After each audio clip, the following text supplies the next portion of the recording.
Welcome to the Modern Legacy podcast, the show dedicated to helping players, parents, coaches, and ambitious people reach their full potential, both on and off the pitch. We break down the biggest topics in Irish football, player development, coaching, performance, and everything that goes into long-term success. Expect honest conversations, practical advice, and insights you can apply straight away. The Modern Legacy podcast is proudly sponsored by our sister brand, Quest Sports, your official teamwear partner, providing high-quality custom sportswear for clubs, schools, and organizations across Ireland. If you're serious about improving, you're in the right place. Let's get into today's episode. Our topic is going to be speed wins football matches. We're going to be discussing a couple of things in that line. The first thing that we're going to be discussing is why speed is becoming more important every year. So on that one there is the physical speed, and there is obviously the speed of the thought, speed of mind. And both of them are playing a key role. Obviously, the faster you are in the modern game, the more you can keep up with the pace of the game. But yeah, speed is definitely becoming more important. Speed, also the speed of thoughts, the speed of mind, of executing what you need to do quick. So it's not just the physical speed.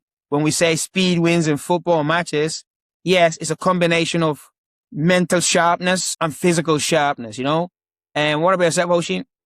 Yeah, I feel like speed's huge now. Like, especially if you look at like 10 years ago, 20 years ago, the fastest players were always wingers.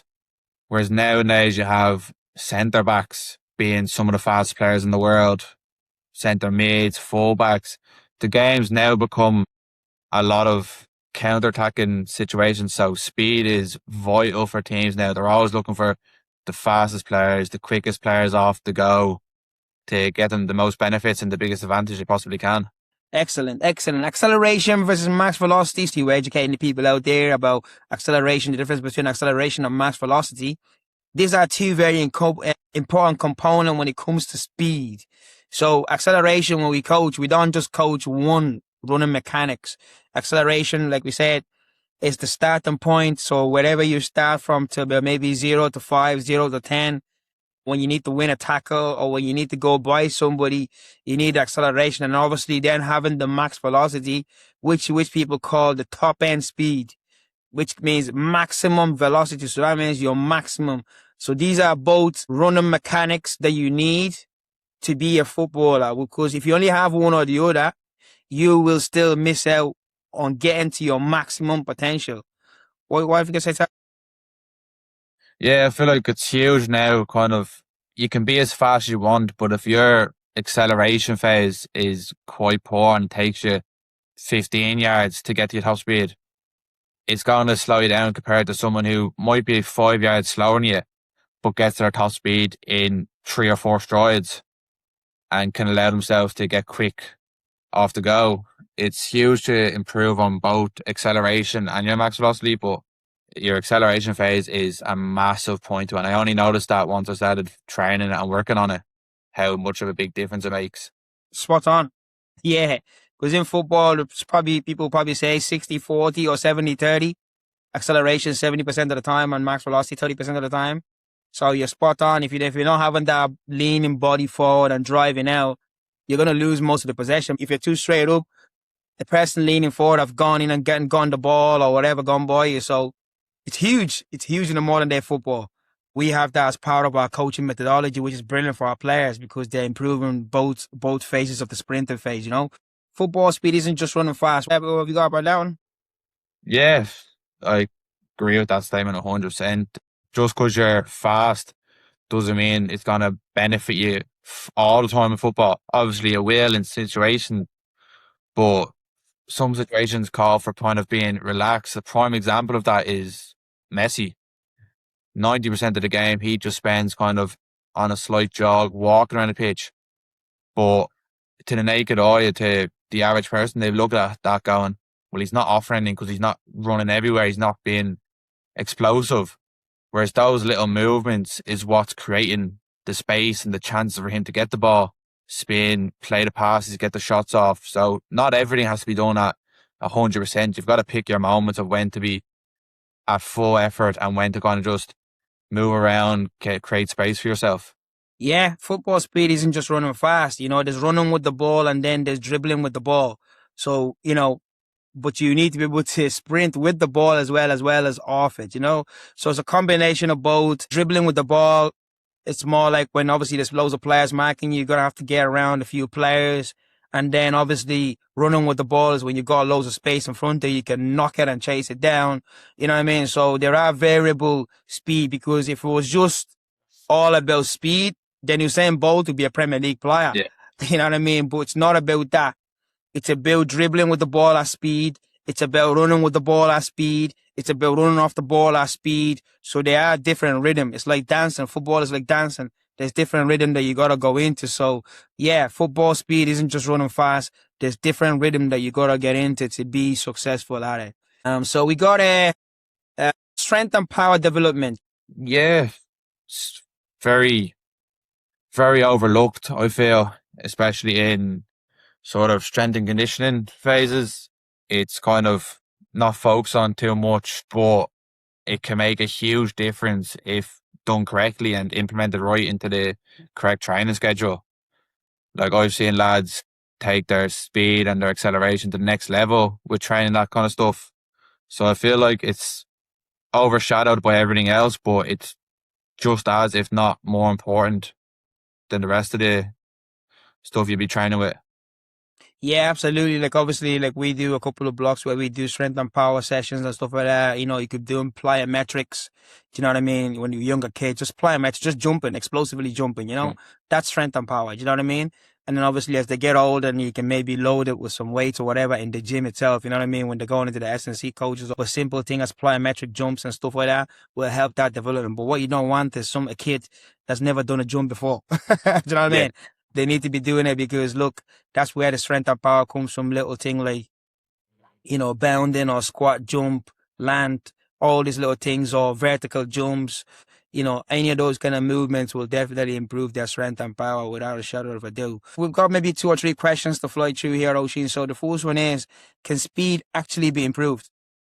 yeah, 100% with the right technique and the right sessions and schedules and exercises, speed can be improved from 1 to 10 very easily. A lot of it just comes down to your mechanics and your movement. Fixing that changes everything. No doubt about it. I mean, some people have slower twitch muscle, and some people have fast twitch muscles. But you can manufacture these things by just having good speed mechanics. Yeah. You can, like we even see it with the younger kids that we coach, and you see some of them get faster. Like you're like, wow, fair play. And then you see the players that haven't got incredible fast twitch muscles need to be really hammering that speed mechanics more than the person that does. So yes, having a good speed mechanics can really, really improve your speed over time. No doubt about it. Those long distance running make players slower. So this is quite a myth where, yes, we are in a situation where during the preseason, some teams will say, go out and do a 3K run for your aerobic energy systems.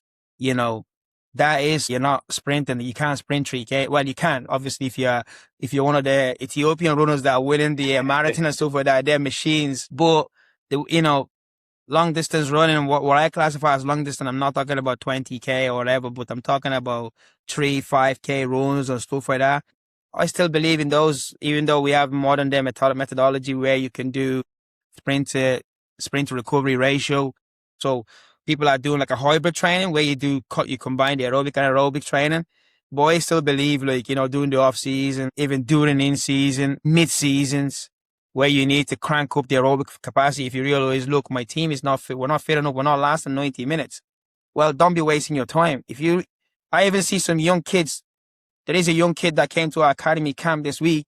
He's 12 years of age and he's doing smashing 5Ks as like they're nothing. And I could see in the training, he was able to last longer than most of the other players who have no aerobic capacity. So you can still do that and still do your speed work, your anaerobic stuff. You know what I mean? So I don't understand why players are not doing like 3Ks anymore or 5Ks anymore, because you can still build your aerobic capacity. If you realize, like, I'm blown more than I used to do, or I feel like people are fitter than me. So you can go out and get those working, but the timing is right. no start to go, lads. We need to crank up our aerobic energy system because you can see in games that we're not blowing teams away in 90 minutes. So you can go, right, let's do this for a little bit and then let's see how it goes. And then if it's successful, great. If it's not successful, then you retape it again. But long distance running, like I said, if it's 3 to 5K and you feel like you need to get your aerobic base up, it will make you slower. Once you're still doing your sprint mechanics, speed mechanics, you know what I mean? No problem. Absolutely no problem. But if it's just long distance running you're doing without speed work, without speed mechanics and stuff like that, or plyometrics and all those kind of stuff, then it will make you slower. There is no doubt about it. But if you're doing a bit of both each week, a bit of both, then I'm also okay with that. What about yourself? Yeah, I feel like it's kind of overlooked the long distance running, but then it's also confused with match fitness. People think, like I know a lot of my friends and teammates would be, if I run 4 or 5Ks a week, I'll be fine in 90 minutes. 90 minutes will be no bother to me. But there's a huge difference between being able to run 5K at a decent pace to match pace, because match is a lot of sharp sprints, intervals, kind of 10-second bursts, relaxing, 10-second bursts, relaxing. So I feel like for the endurance part of it, where you're kind of trying to push yourself to finish the 90 minutes or the 120 minutes if it goes extra time, long distance running is huge to build that aerobic base, but you also need that anaerobic base where you can be short and sharp in sprints and recover quickly, and being able to do that consistently for 90 minutes as well. Yeah, that's where obviously the combination of the aerobic and anaerobic like is very good. You know, like the 40-meter sprints where you Yeah. sprint and then you rest for 5 seconds and then go again. That is the perfect train, actually. You know what I mean? Yeah. But off season, like, you know, you need to build your aerobic base. That's why most top professional teams will say, listen, can you do this during the off season? Because we don't want you coming back without doing anything at all. Yeah. So most players now, back in the days, 20 years ago, people are coming in overweight, just doing nothing at all. But now players are doing pre-season. You know what I mean? You can't be coming into preseason and that's the first time you've ran. Wow. That would be a shocker. You know what I Yeah. mean? And then, because you're going to be struggling to keep up. And then also for younger players who are like 10, 11, 12, if the parents like exercising, bring them with you.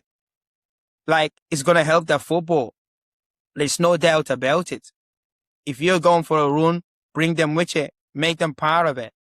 If you're not into running as a parent, okay, whatever. You don't send them out themselves because they're only like 11 or whatever. But if you're going and you want to bring them for a few kilometers, perfect. Go for it because it's going to benefit them during matches, no doubt about it. What age should speed training begin, would you say? I'd say as early as possible. You should probably get them working on it from about 6 to 8, around that age, kind of building up the habits of the correct mechanics and the correct techniques and getting used to kind of moving that way. And then from 9, 10, 11, you're fully pushing it and looking at making them get quicker, get faster, more explosive, more power in their legs. And so I feel like as early as possible, get them started to have the biggest benefit from it. Yeah, absolutely. You're spot on. Like, you know, obviously in our academy sessions, we see it with the younger kids, you know, from the age of 6, 7, they're kind of working on simple little mechanics of, you know what I mean, acceleration, little tips and stuff like that. So when they come in and they're like 8, 9, 10, they will know most of those basic foundation stuff and we can take them to the next level. So start them as early as possible because their brain is better. They pick up things faster at that age. So don't wait till their brain is congested with rubbish. The earlier the better because that's why it's teaching kids good habits. That's why they say have the best coaches coaching the younger players because they can teach them good habits while their brain is still clean. Do you know what I mean? So that's the brilliant thing about our academy is that we have these players quite from young age. So we're able to implement those habits. So by the time they get to 12, 13, 14, you know, the habits will be sensational, you know? That's pretty much it for this episode. Guys, thanks for listening to another episode of the Modern Legacy podcast. If you found today's conversation valuable, really appreciate if you subscribed, left a review and share this episode with another player, parent, coach, or someone who's passionate about football. You can also watch the full video, listen on Spotify and all major podcast platforms, and read our latest articles on the Modern Legacy Academy website and blog. Follow us on on social media for weekly coaching tips, player development content, and exclusive podcast clips. The Modern Legacy podcast is proudly sponsored by Quest Sports, your official teamwear partner. Until next time, keep learning, keep improving, and remember, success isn't built in a day. It's built through what you consistently do every single day. We will see you on the next episode.